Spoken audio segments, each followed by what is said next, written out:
You put money in the bank.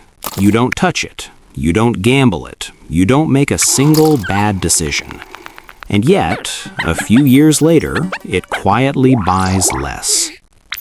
No notification, no headline, no villain walking onto the stage. Just a slow transfer of value from people who save to people who borrow. This is not a conspiracy. It's not a glitch. It's how inflation actually works. And once you see it, you can't unsee it. Right now, this matters more than most people realize. Because for the first time in decades, inflation isn't just a number at the bottom of the news screen. It's reshaping who wins and who loses without asking permission. Let's start with a simple scene. Imagine two neighbors, same city, same salary, same age. One of them is careful, saves every month, keeps money in cash and fixed deposits, feels responsible.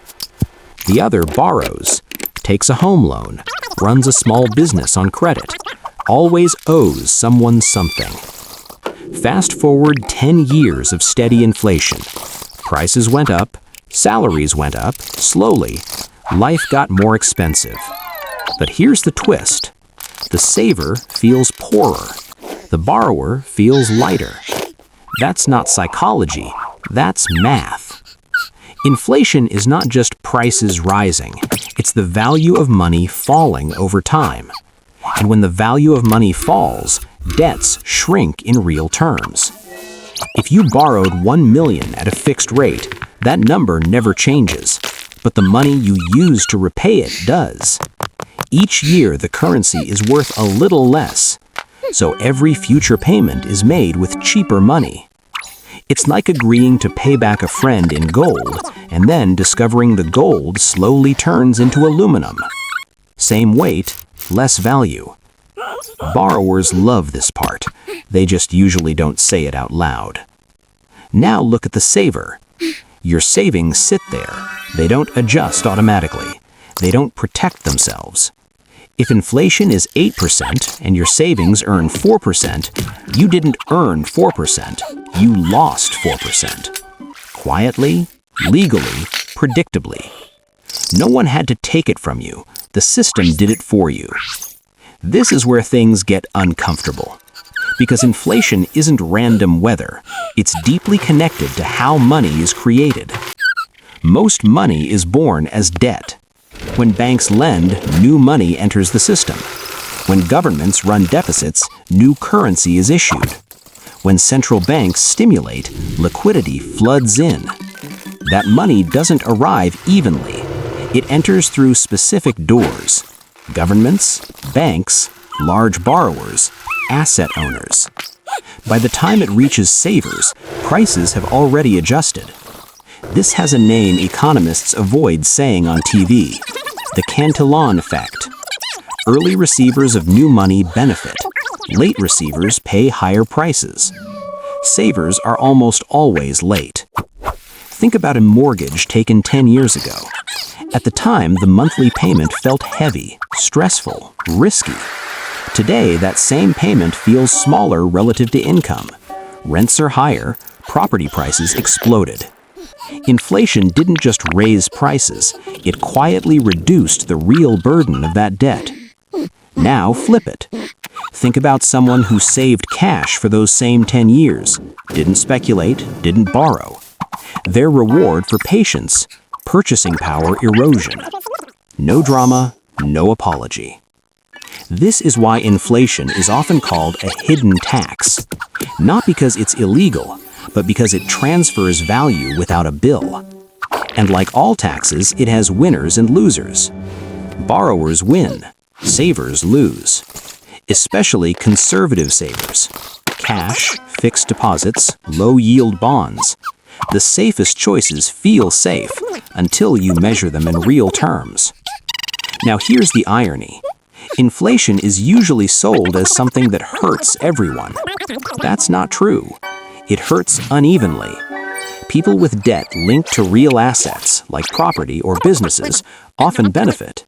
People whose wealth is stored purely as currency do not. This is why during inflationary periods, you see strange headlines: record corporate profits, rising asset prices, and households still feeling broke. Money didn't disappear, it moved. From the balance sheets of savers to the balance sheets of borrowers. Slowly, relentlessly. And here's the part most people miss. Even governments are borrowers. When inflation rises, the real value of national debt falls.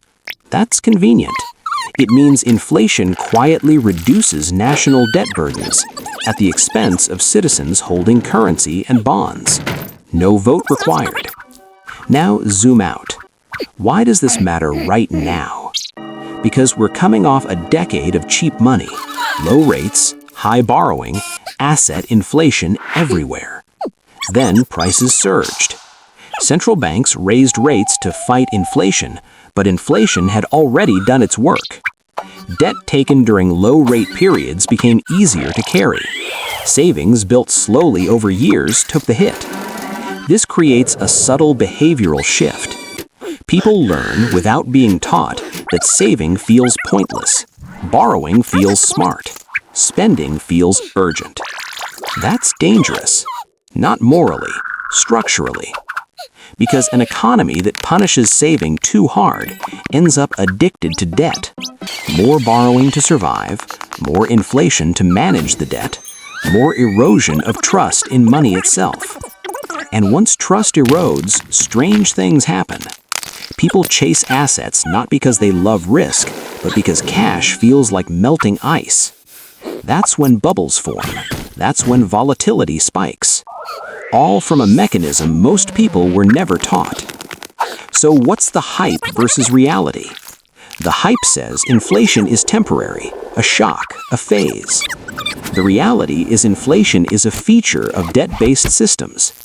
It doesn't need to be extreme to be effective. Even moderate inflation compounds powerfully over time. At 6%, money loses about half its value in 12 years. That's not dramatic. That's arithmetic. And arithmetic doesn't care how responsible you feel. Here's the quiet humor in all this. The person praised for living within their means often subsidizes the person who didn't through inflation. No speeches, no blame. Just math doing its job. So where does this leave us? Inflation isn't evil, borrowing isn't immoral, saving isn't stupid. But the system has biases, and one of them is clear. If you only save in forms that don't adjust, you are volunteering to lose purchasing power. If you borrow intelligently in a stable system, inflation may quietly work for you. Most people never notice the transfer. They just feel like something is off, like they're running faster but staying in the same place. And maybe that's the most unsettling part. Not that inflation moves money from savers to borrowers, but that it does so calmly that almost no one stops to ask, if this is the system we're in, what does playing it safe actually mean anymore?